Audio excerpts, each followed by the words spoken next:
guys, it's your favorite gold miner, prospector, and geologist, Jeff Williams. And today we're gonna do something different. Instead of talking about gold, we're gonna talk about silver. Silver bullion to be exact. And we happen to know where there's a whole lot of it hiding out here in the wilderness. So let's get into it. The Mormons came down here in 1868 of March, and they were rumored to have hidden tons of gold down here when they were being pursued by the US Cavalry.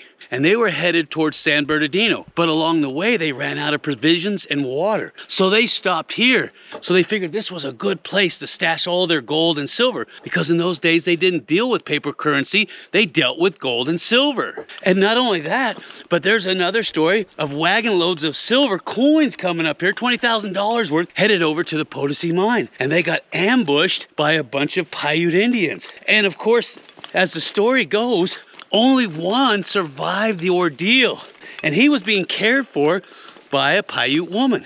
And when he was in her care, he told her the story of where the silver coins were buried. And he said that they were buried behind a large rock. And I think I know where they're at. So we're gonna go looking for them. But I'm not gonna do anything until you smash that like button, smash it hard! Now, a few years back, me and Nevada Jack were hot on the trail of finding one of these lost caches of silver coins. All the clues lined up perfectly. And we found the original spot that was talked about in the old manuscripts. It looks something like this. Now, the story says it was on the Spanish Trail, and the Spanish Trail is right here. Now, this is what's called a centennial marker. The centennial marker basically was put here in 1964 by a guy named Sherwin Scoop Garside. Now, if you want to learn more about the Spanish Trail, I highly recommend you get this book. It's called The Old Spanish Trail Across the Mojave Desert by Harold Steiner. Fantastic book. I've used this book so many times to pinpoint where the trail goes, because there's a lot of old treasures that are supposed to be along here. This is one of the markers they were talking about. This is clearly a man riding a bicycle. See the front wheel and the back wheel?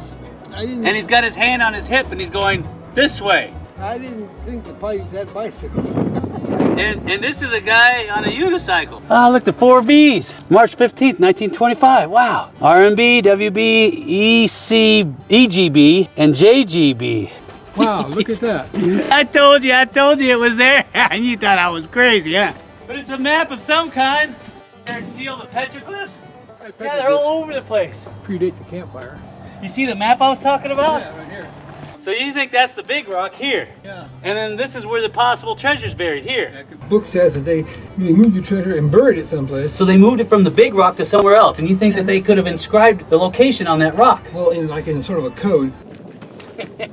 I got several rocks in here. They're all made out of limestone. There's one here, and I got a group of them over there. That looks like a big hole there. I'm curious about that one. That looks like a good fortification. But I'll check these out first, see what we got. Ooh, got targets already.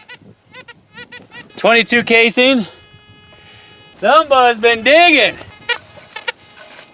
Sounds like wire.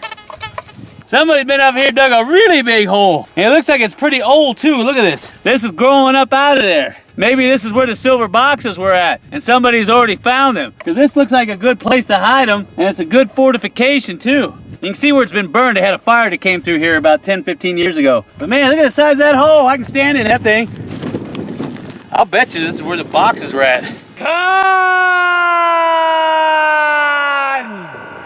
Now, I've been up in these hills for the last 40 years, and there are caves everywhere because this is all sandstone. And sandstone, as you know, is a sedimentary rock, and it weathers really easy. And you'll see there's little pockets and caves everywhere like this one. See that? You'll find them everywhere up here. And of course, I've seen some caves out here are big enough to put a house in.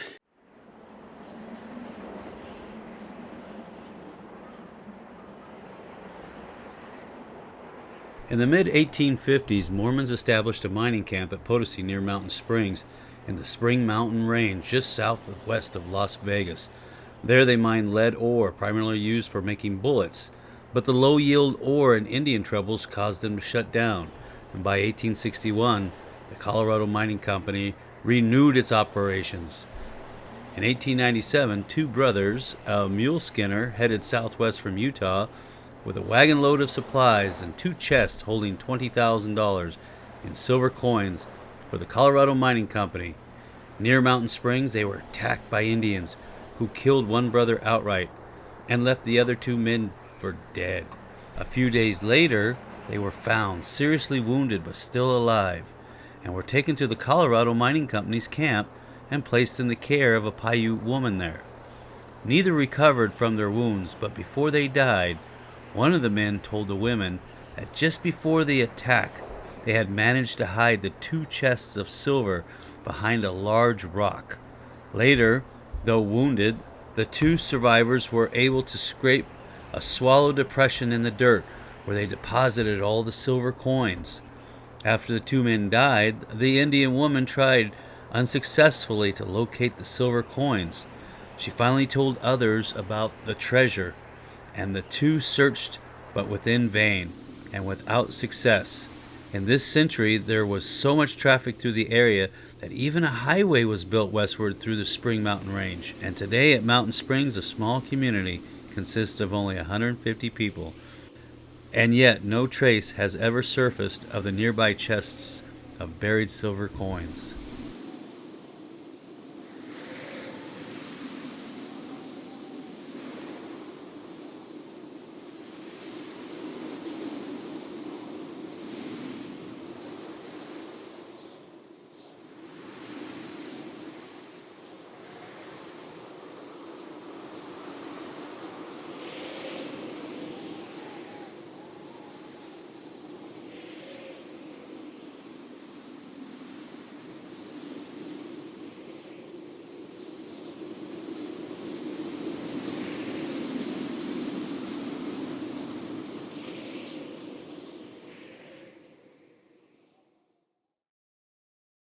Now, a lot of the old manuscripts shows that there's clues, and one of them says that there's an arch, like this one. Isn't that cool?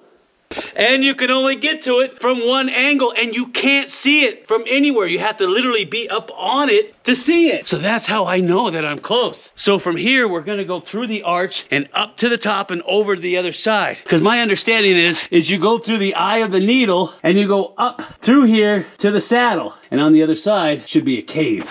And make sure you bring plenty of water, because it can get plenty hot out here in the desert.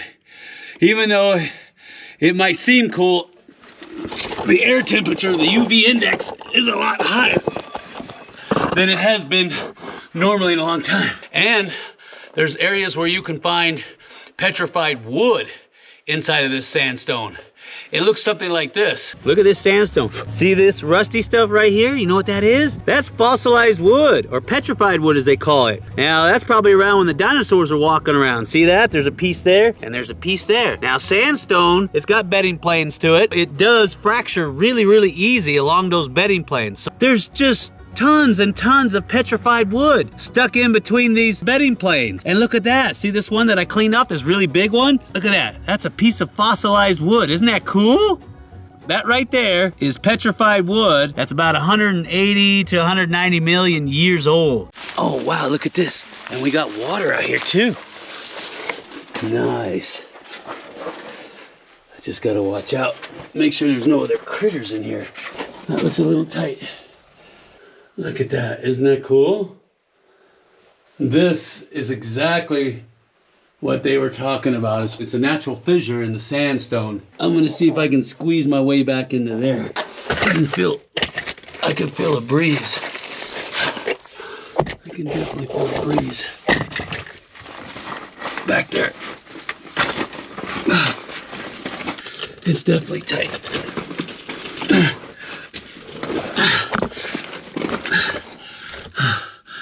Oh yeah, hopefully it opens up because it's getting pretty tight.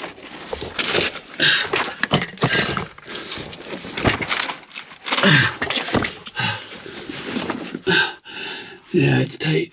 Take a look. It just gets tighter and tighter. Oh my goodness. Look at that.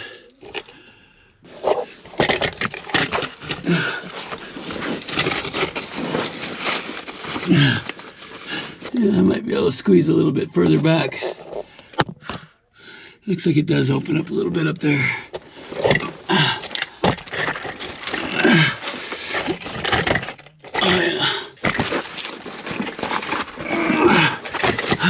Oh yeah. Oh, look at those crickets. Crickets everywhere. I wouldn't recommend this. If you're claustrophobic. And this is the kind of places that they would hide these treasures at, because they knew nobody would come here. Look at that cricket right there. See him?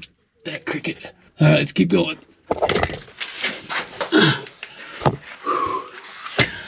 Yeah, highly don't recommend this if you're claustrophobic.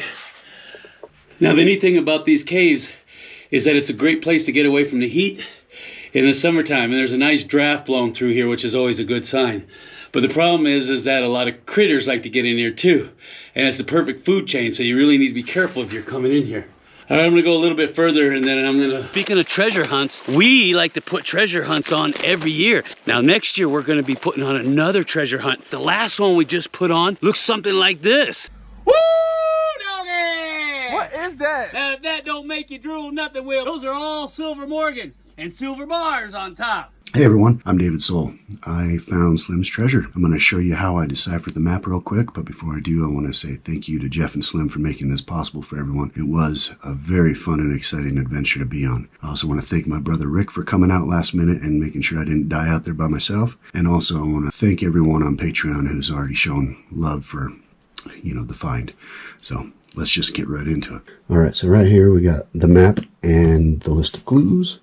I did locate Arch Stanton's grave, but no treasure in sight. So I don't know if you can see that or not, but there's a little unknown marking. And then if you look down, right down in that hole, I dug up the last bag of gold ore, which currently is sitting right over here.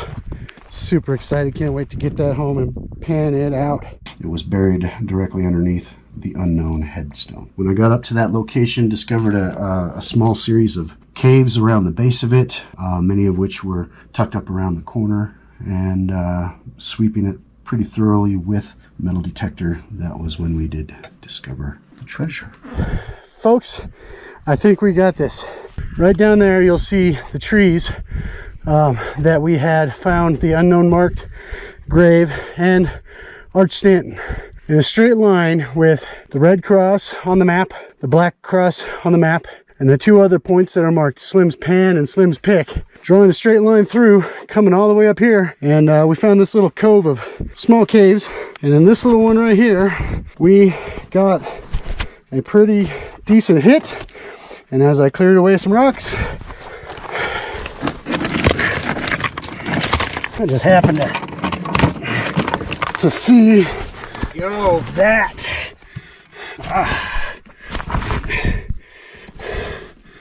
Yeah. So let's get this out of here, shall we? All right. This is awesome, bro. Watch out. Yeah. I don't want these to fall on your feet. No worries. And please keep an eye above my head. Yeah, I will.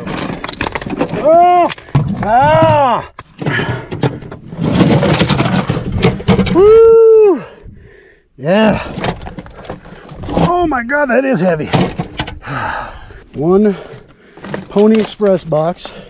Hell yeah. Oh yeah. Woo! All right, folks, we got to get this down the hill. Again, thank you, Jeff and Slim. Thank you to my brother, Rick. And thank you to all of you out there for the support. It was very fun and exciting, and I look forward to the next one. See that? That's the United States Pony Express box. And it's filled with gold and silver. Run and tell the other Caribbean patrons that the treasure hunt is coming. You tell them I'm coming, and the treasure's coming with me, you hear? The treasure's coming with me!